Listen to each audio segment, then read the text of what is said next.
semuanya, Assalamualaikum warahmatullahi wabarakatuh. Kita ketemu lagi kali ini podcast Asik Institut Agama Islam Nusantara Asidikiyah. Yang lebih spesial lagi kalau kemarin kita baru aja nanya-nanya nih, kenalan sama masih calon ya kemarin, calon dari anggota kampus kita. Tapi sekarang kita juga udah lama gak ajakin ngobrol-ngobrol sama dosen-dosen kita. Yang kemarin-kemarin tuh biasanya kalau saya ajakinnya sama bapak-bapak yang ganteng-ganteng. Hari ini yang beda lagi, udah masih muda, cantik-cantik semua. Cuma nanti kalau masalah single atau enggaknya, kenalan lebih lanjut ya Ibu. Oke, sebelumnya selamat siang Ibu. Ini kita kenalan dulu deh kayaknya ya Ibu ya. Satu-satu dulu nih. Ibu perkenalkan sendiri atau saya yang minta? Sendiri aja deh. Yang mau pertama dulu nih siapa nih? Ya silakan Ibu. Dengan Ibu siapa? Ya, nama saya Novianti. Apalagi dia harus dibahas? Mungkin alamat Ibu ya. Saya itu alamatnya sekarang ada di Kota Palembang. Jadi bolak-balik ke sini itu setiap hari Sabtu pulang, kemudian minggunya kemudian pulang lagi ke Palembang. Jadi satu malam saja tinggalnya di Oki. Di Oki. Ya. Oke, tapi kalau misalnya di Oki Ibu ada rumah juga atau gimana? Ada rumah ibu kita di sini. Jadi kalau mau main ke rumah ibu pas hari raya gitu, Ibu saraninya di mana nih? Di mana ya? Boleh di Oki, boleh juga di Palembang. Oke, nanti kalau misalnya mau selanjutnya bisa ya Bu ya. Ya di kolom komentar juga boleh nanti nanya-nanya. Nanti tak sampein ya Bu salamnya. Boleh. Oke, terima kasih Ibu. Lanjut sama Ibu yang ini masih agak menarik juga ya. Iya, silakan Ibu. Nama Ibu Siti Nurjana dari Belitang BK16. Dari Paraman. Ya, dari sana kayaknya ada mahasiswa atau enggak ya, Bu? Banyak dari BK15 ada. Banyak kok beberapa dari mahasiswa dari Belitang yang kuliah di Asidikiyah. Dan Ibu setiap hari ada jam di kampus atau hari-hari tertentu? Boten, cuma hari Minggu, Rabu. Sebenarnya kalau pengelola tiap hari tapi kadang berangkat karena terbatas oleh jarak. Iya. Mungkin kesibukan di lainnya. Karena emang kalau saya lihat-lihat Ibu ini walaupun masih mudaan saya ya. Cuma saya lihat ini Ibu lebih banyak sekali ini lebih banyak sibuknya. Jam terbangnya tinggi. Jam tayangnya juga padat kayaknya Ibu ya. Sampai saya mau pengen ngobrol sama Ibu aja susah cari waktunya nih. Iya, jadi kemarin dengar Ibu juga habis dapat beasiswa kelulusan Ibu ya. Bantuan penelitian dan juga publikasi serta pengabdian dari Kementerian Agama di tahun 2023. Benar Ibu ya? Atau kurang tepat penyebutannya atau gimana Bu? Gimana Bu Jana? Gimana? Lebih tepatnya bantuan penelitian. Bantuan penelitian Ibu ya. Jadi ini saya kan juga baru dengar Ibu ya. Karena saya juga masih agak terlalu asing dengan kata-kata ini. Jadi nanti pokoknya saya kupas dari ibu dua ini. Jadi sebelumnya gini Bu. Pasti untuk mendapatkan sebuah bantuan ini Ibu ya, ini banyak sekali prosesnya yang Ibu lalui. Dan mungkin sebelum melewati prosesnya, kayaknya ada sesuatu dorongan yang ngebikin untuk Ibu Nopi dan juga Ibu Jana itu tertarik mengikuti penelitian ini. Motivasi yang benar-benar Ibu gunakan untuk mengajukan proposal penelitian ini kira-kira apa Bu? Saya dulu kali ya Bu Jana. Oke aja. Jadi kalau motivasi saya untuk mengikuti penelitian ini ya, yang pertama yang pastinya mau mendapat pengalaman itu pasti. Kemudian menambah CV. Karena kan ini bukan hal yang mudah untuk mendapatkan ini. Kita berjuang dari seluruh penjuru Indonesia, ribuan ya Bu Jana ya. Nah, alhamdulillah, syukur alhamdulillah kita lolos. Jadi motivasinya mungkin itu pengen punya pengalaman, terus memberdayakan diri, bisa nggak ya kami bersaing dengan ribuan dosen gitu. Ternyata alhamdulillah hasilnya luar biasa. Luar biasa. Cukup memuaskan, atau mungkin Ibu ada rasa yang kayak misalnya ada kesempatan lagi nih Bu ya, ada kesempatan lagi untuk mengulang, ada sesuatu hal gak nih yang Ibu pengen ulang gitu? Kayaknya mau meningkatkan. Masih kurang puas Ibu ya? Iya, masih kurang puas karena di atas itu masih ada target lagi. Oh, ibarat kata nih di atas langit masih ada langit lagi gitu Bu ya. Jadi masih agak kurang puas. Oke deh Ibu, kayaknya kalau saya juga agak bukan lumayan, saya juga pengen gitu nanti. Kalau dari Bu Jana sendiri gimana? Motivasi yang benar-benar bisa bikin Ibu untuk ngajuin proposal penelitian ini apa? Kecuali pengalaman ya Bu ya. Ini ayo. Karena gini sih, di dalam dunia perguruan tinggi itu tridharma perguruan tinggi itu ada pendidikan, penelitian dan pengabdian. Kayak gitu. Nah, di dalam naungan kita ini ada yang didanai, penelitian kita itu yang didanai dari Liptabdimas. Kalau dalam Kemenak ini Liptabdimas gitu.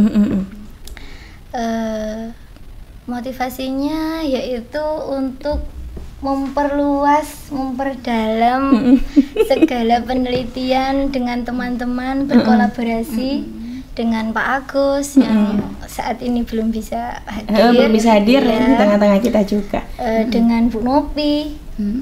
Terus motivasinya kenapa ngambil penelitian kok sama Pak Agus, sama Bu Nopi kayak gitu, mungkin pertanyaan itu ya. Iya. Kenapa? Karena kita satu bahasanya apa Bu Nopi, satu visi, terus satu linearitas tuh apa?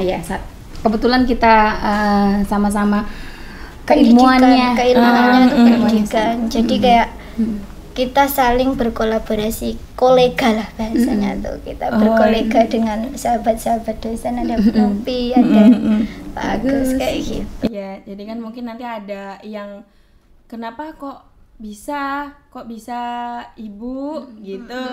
Ternyata ada pertanyaan. Sebelum saya tanyakan sudah dijawab. Ada keilmuan yang sama, kita yang serumpun. Jadinya kita berkolaborasi seperti itu. Berkolaborasi dan alhamdulillah bisa mendapatkan dengan luar biasa, tapi masih ingin ditambah lagi. Bukan ditambah sih, lebih tepatnya tuh gini. Ketika kita menjadi dosen itu kita mendapatkan tuntutan untuk selain mendidik itu kita meneliti, melakukan riset, terus pengabdian juga ya Bu Nopi. Dan itu tuntutan setiap tahunnya kita tuh hasilnya tuh penelitian seperti apa, pengajaran itu seperti apa, pengabdian itu seperti apa, dan kita sebagai dosen muda yang tentunya masih energik. Biasanya kalau di kampus itu dosen muda yang lebih lebih tersorot gitu. Karena lebih bukan apa gitu.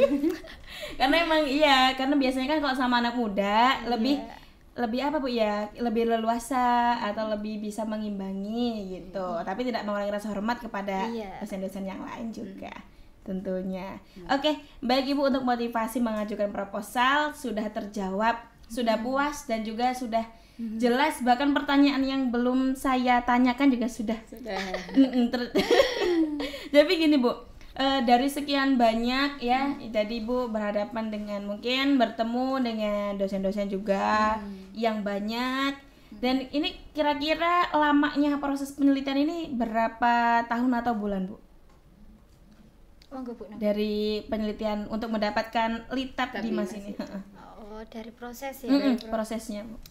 Awal pengajuan itu pengumuman itu bulan Juli, ada Liptabdimas bantuan penelitian dan pengabdian, terus pengumuman dibukanya gitu ya. Pengumuman dibukanya dari Liptabdimas itu, terus kemudian melalui tahap seleksi, kemudian selama adanya bantuan Liptabdimas ini yang tertinggi pertama yang daftar ya Bu Nopi. Betul. Itu dinyatakan sama pimpinannya. Itu pertama tertinggi di tahun ini. Selama yang kemarin-kemarin itu, ini yang tertinggi yang daftar dan sangat sedikit yang diterima kayak gitu. Kita tuh melalui beberapa dosen-dosen, puluhan dosen dijaring dari administrasi, terus kemudian cek Turnitin dan lain sebagainya, itu sampai yang diambil hanya sekitar 400-an dari sekian perguruan tinggi yang ada di Indonesia. Padahal tahun ini yang paling banyak Ibu ya. Iya, tapi tahun ini yang paling sedikit diambil juga. Iya, sedikit tahun ini. Yang sedikit diambil juga. Nah, dari itu kira-kira sampai pengumuman lolosnya, Ibu prosesnya kira-kira berapa lama? Prosesnya kita nunggu itu 3 bulan. Iya. Karena ada tahapan setelah mensubmit daftar masuk, terus ada administrasi lolos, terus seminar sampai pengumuman hasilnya sekitar 3 bulan. Sekitar 3 bulanan Bu ya. Itu sama nyusun dari nyusun proposalnya gitu. Iya. Proposal RAP Itu 3 bulan ya Bu ya. 3 bulan. 3 bulan menurut Ibu waktu yang singkat atau waktu dengan penuh?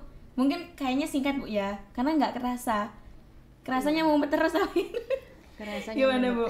Ini sih dibuat enjoy aja. Jadi dari waktu 3 bulan itu selama Ibu mengerjakan, kira-kira tantangan terbesar yang sampai sekarang masih Ibu inget apa Bu? Kalau saya ya, saya dulu deh. Oke. Ya, karena saya itu sudah posisinya berkeluarga.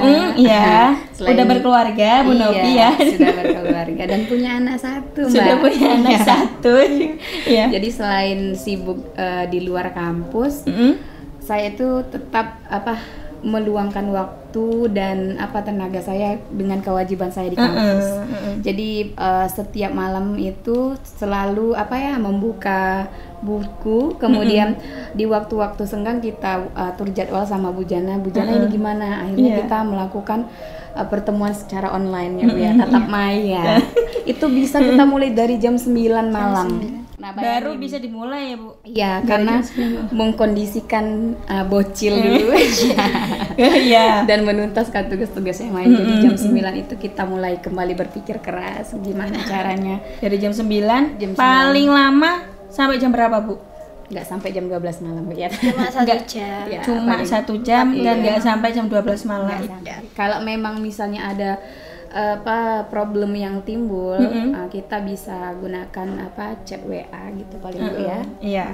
Jadi tetap terbantu dengan online ya Bu ya. Iya. Karena jarak pertama gitu dan waktu yang sangat sedikit tapi kita banyak tugas lain. Jadi tempur setiap hari. Tempur. Kalau Ibu yang paling ini berarti ya kerasa karena Ibu juga sudah berkeluarga. Iya. Cuman kalau Ibu Jana kayaknya agak beda tantangan terbesarnya. Kan karena masih single, ya toh Bu? Iya toh. Kira-kira kalau Ibu sendiri apa Bu tantangan terbesarnya? Karena ini kita meneliti tentang anak berkebutuhan khusus. Ini kan kita meneliti 2 kabupaten di sekolah luar biasa di Kayu Agung sama di Kabupaten Oku Timur. Nah, tantangan terbesarnya itu karena saya seorang wanita dan menghadapi wanita yang mempunyai anak berkebutuhan khusus tuh kadang saya baper sendiri gitu loh. Oh, jadi selama Ibu meneliti ini yang Ibu teliti kira-kira berapa anak Bu? Kalau kita mengkhususkan tentang anak attention deficit hyperactive disorder, di mana itu anak itu berkelainan hiper, terus dia tuh ketika melihat segala sesuatu tuh kayak merasa itu tuh mainan gitu. Anak yang kita teliti. Kalau di sekolah luar biasa itu enggak banyak karena kan kelas-kelas khusus ya. Itu ya enggak sampai 10, tapi kalau di 2 kabupaten ada. Dan Ibu bertemu langsung dengan orang tuanya? Sementara itu belum, tapi kata-kata yang menyayat hati yang saya ingat itu seperti ini. Gimana Bu? Karena masih praobservasi ya Bu. Observasi awal. Jadi kayak gini kata-katanya. Boleh meneliti anak berkebutuhan khusus. tapi jangan sampai melukai hati orang tuanya, apalagi sama-sama perempuan. Jadi kayak gini, anak saya tuh boleh Mbak diteliti, tapi tolong jangan wawancarai saya karena mempunyai anak berkebutuhan khusus saja sudah sangat mengganggu mental saya, apalagi kok saya ditanya-tanyai tentang anak saya yang jelas-jelas anak itu investasi orang tua. Kayak gitu. Dan ya mungkin karena spesial Ibu iya, ya. Spesial gitu. Jadi seperti itu. Tapi alhamdulillah legowonya orang tuanya itu enggak apa-apa anak-anak kita tuh diteliti karena untuk kemajuan pendidikan. Iya. Benar sekali. Untuk memotivasi orang-orang yang di luar mungkin. Iya. Apalagi kalau di wilayah kita juga kan belum ada Bu ya pendidikan khusus untuk anak yang berkebutuhan khusus seperti ini. Jadi terbesarnya emang ada. Saya juga sampai agak terenyuh Ibu dengan kata-katanya. Tapi ketika wanita memang mendengarkan perkataan sama-sama wanita, apalagi ibu, dan kita juga punya ibu yang pasti itu pasti nggak ada yang bisa disembunyiin gitu Bu ya. Apalagi ketika melihat langsung keadaan yang memang disampaikan oleh orang tuanya. Oke deh Ibu. Kalau terus tadi masing-masing nih dari Ibu ya. Ketika sudah merasakan tantangan terbesarnya, kira-kira nih dari Ibu sendiri gimana caranya? Kalau untuk Ibu kan tadi Bu Novi sendiri ketika sudah berkeluarga, terus juga banyak aktivitas di luar, bagaimana nih caranya Ibu Novi sendiri untuk menguatkan sendiri bahwa ini tuh harus kita cepat selesaikan gitu, jangan ditunda-tunda, buang rasa-rasa yang banyak mengganggu gitu Bu. Oke. Kalau saya kan Bu Jana sudah menjelaskan bahwa ada 3 kewajiban seorang dosen dalam perguruan tinggi itu. Itu karena bentuknya kewajiban, maka kita harus tuntaskan secara tepat waktu. Kemudian kalau kita merujuk ke firman Allah, itu kan Allah sudah menetapkan untuk semua makhluknya itu ngasih waktunya 24 jam. Tidak ada yang lebih, tidak ada yang kurang. Maka dari itu kalau kita menunda-nunda waktu ya habis waktu kita. Ya, jadi letak manusia itu bedanya terletak di bagaimana dia memanajemen waktunya. Jadi 24 jam itu sama. Saya 24 jam, Mbak 24 jam. Ujana pun 24 jam. Nah, sedangkan kita juga berkutat dengan aktivitas di luar dan kesibukan masing-masing. Nah, goals kami itu yaitu tadi bagaimana kami memanajemen waktu 24 jam itu untuk mencapai dan prestasi dan berkarya. Gitu. Itu aja mungkin Mbak Silvi. Kalau Ibu Jana sendiri gimana Bu? Hampir sama. Nah, jadi terlepas dari tantangan terbesar Bu ya, dari masing-masing, jadi Ibu juga berbeda-beda karena memang punya kesibukan pribadi Bu ya yang pasti. Nah, kalau tadi yang tantangan terbesarnya saya sudah tahu. Jadi selama juga nih Ibu mengerjakan penelitian ini, pasti nih selama 3 bulan Ibu punya pengalaman yang menarik. Dan mungkin itu bisa bikin Ibu pengen lagi nyoba penelitian yang lain lah atau gimana gitu. Ada atau Bu pasti bisa dibagi nih sama kita pengalaman menariknya. Siapa tahu di luar tuh teman-teman ada yang pengen ikutan juga gitu penelitian. Mungkin kayaknya dari Bu Jana dulu deh sekarang. Iya betul, Bu Jana dulu nih. Saya kasih waktu nih. Takutnya nanti disuruh buat Bu Novi lagi nih. Enggak apa-apa ya Bu. Enggak apa. Oke deh silakan. Siap Ibu Novi atau Bu Jana dulu? Bu Jana dulu lah. Oke. Pengalaman menariknya. Yang jelas gini, Gimana, kalau Bu? saya tuh kita tuh dosen harus melakukan tridharma perguruan tinggi dan itu wajib. Karena memang itu sebuah keputusan ketika kita menjadi seorang dosen, kita harus menyelesaikan dan mendampingi mahasiswa dalam melakukan tridharma perguruan tinggi. Jadi kayak tidak ada kata lelah, tidak ada kata bosan, tidak ada kata yang membuat itu sebagai alasan ya Bu. Jadi kayak kalau misal pun andai tahun ini ndak dapat gitu misalnya, ya besok ya daftar lagi. Iya, masih ada kesempatan. Pokoknya nggak ada kapok, Nggak ada gitu ya. kapok, Karena penasaran atau gimana gitu. Bukan penasaran, karena itu bentuk pengabdian kami sebagai dosen tuh yaitu melalui penelitian dan pengabdian. Dan itu sudah dikasih wadah sama Litap Dimas sama beberapa yang menyediakan dana-dana penelitian itu. Kenapa kok kita tidak mengambil itu untuk mengembangkan diri kita, mengembangkan kampus kayak gitu. Motivasinya itu sih. Iya. Ya Bu Novi? Ya, betul. Sama. Kalau Bu Novi sendiri apa nih Bu? Apa ya hal menarik itu tadi? Sebenarnya hal menarik dalam saya mau ikut ini penelitian ini ya. Tumbuhnya itu dari apa ya, menantang diri sebenarnya Mbak Siti. Menantang diri. Iya, menantang diri, pengen Di gitu sisi loh. lain Ibu udah banyak kesibukan dengan keluarga, masih mau menantang lagi. Iya. Oke, boleh lah nih. Mengukur diri sendiri itu. Kalau ibaratnya kan kampus kita itu berada di kabupaten, bisa nggak sih kami ini sebagai dosen di sini bersaing dengan dosen-dosen di kota, di luar kota, luar provinsi. Ya, benar. Ternyata kita membuktikan bisa ya Bu ya. Alhamdulillah. Buktikan bisa. Jadi gini, sekarang Bu, dosennya aja sudah membuktikan kalau bisa. Lantas kenapa mahasiswanya kok masih gitu-gitu aja gitu? Harusnya lebih semangat daripada dosennya, apalagi yang masih belum berkeluarga ya Bu ya, terutama nih untuk mahasiswanya juga harus didorong lagi nih. Tapi kita yakin ya Bu ya, dengan mahasiswa kita ini pasti semuanya kreatif dan punya apa ya, semangat dan prestasi yang berbeda-beda. Karena lihat semangat dari dosennya aja udah bikin kita tambah semangat untuk semuanya gitu ya. Betul Mas. Oke, jadi untuk pengalaman menarik juga yang pasti ada Bu ya. Karena memang tidak sebentar, jadi sepertinya banyak, cuman mungkin Ibu hanya beberapa yang lebih membekas gitu. Terus nih Bu, dari bantuan penelitian ini kira-kira nih nanti yang bakal Ibu integrasikan di penelitian ini dalam kegiatan pengajaran dan juga pembelajaran di kampus kita tuh bagaimana? Bu Jana ya. Oke. Iya. Jadi gini. Oke, gimana Bu? Aduh. Saking groginya ini Bu Jana ya. Jadi gini.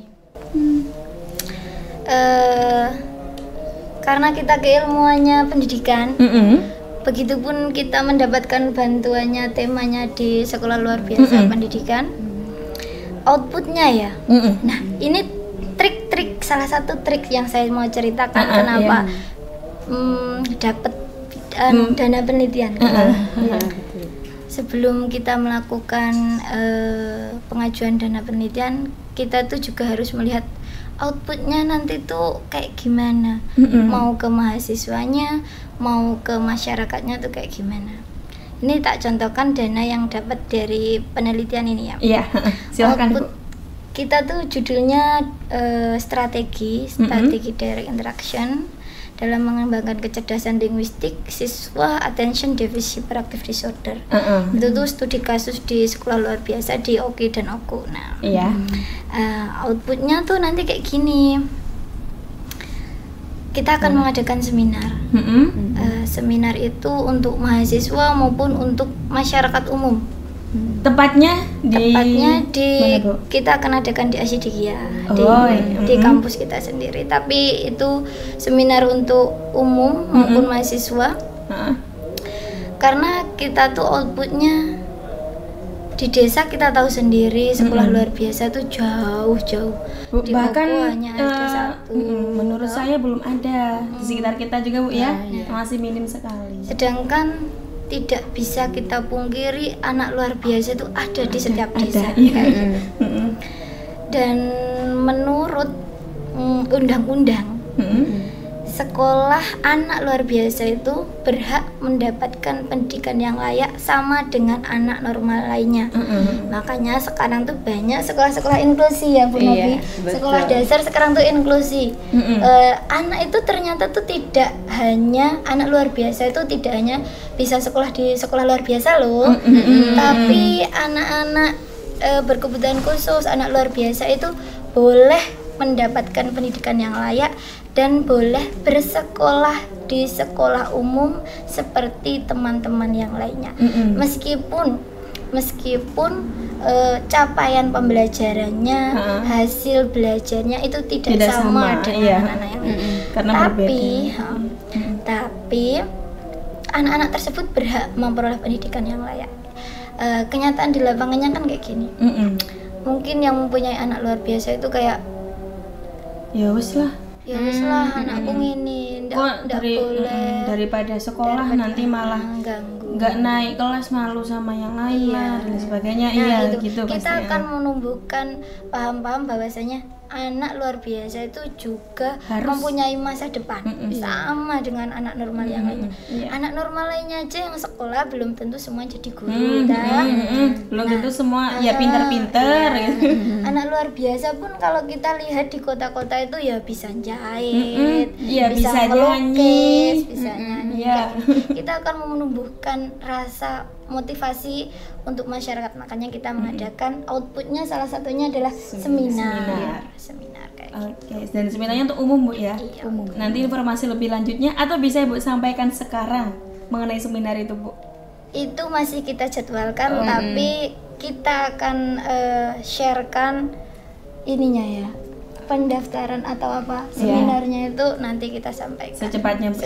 Oke, nanti untuk teman-teman juga yang mau bergabung dengan seminarnya, karena ini menarik Bu ya. Kalau menurut saya di lingkungan kita juga masih minim untuk sistem pendidikannya, bahkan kesadaran masyarakat mengenai anak yang berkebutuhan khusus itu belum Bu ya, belum terlalu menonjol gitu.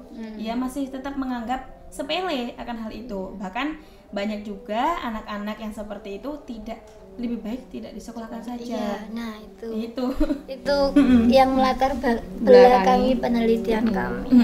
Seperti itu. Iya. Terus nih Ibu ya, dari sekian banyak kayaknya udah terkelupas semua penasaran saya. Iya. Jadi yang saya pertamanya nggak tahu sebenarnya Litap Dimas itu apa. Terus nanti sebenarnya yang diteliti itu apa saja, sampai saya tahu nama-namanya yang diteliti itu.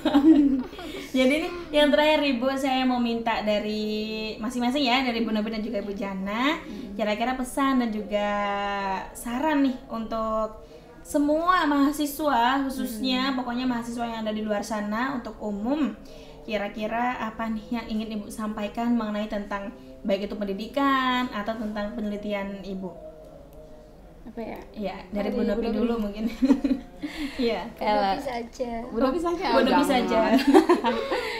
Mungkin ya Bu Novi saja bisa. Tadi Bu Jana juga sudah mewakili yang integrasi tadi. Oke, mungkin pesan dari Mbak ya. Pesannya mungkin apa ya? Tetap nikmati prosesnya, karena segala sesuatu pasti ada akhirnya. Iya, mungkin itu selaras juga dengan firman Allah itu di surah Al-Kahfi ayat 60, bahwasanya di situ kan diceritakan bahwa Nabi Musa itu tidak akan pernah berhenti berjalan katanya sampai dia menemukan 2 permukaan laut. Nah, dari situ kita bisa ambil hikmah bahwa motivasi dari Nabi Musa itu tidak terhalang oleh apapun.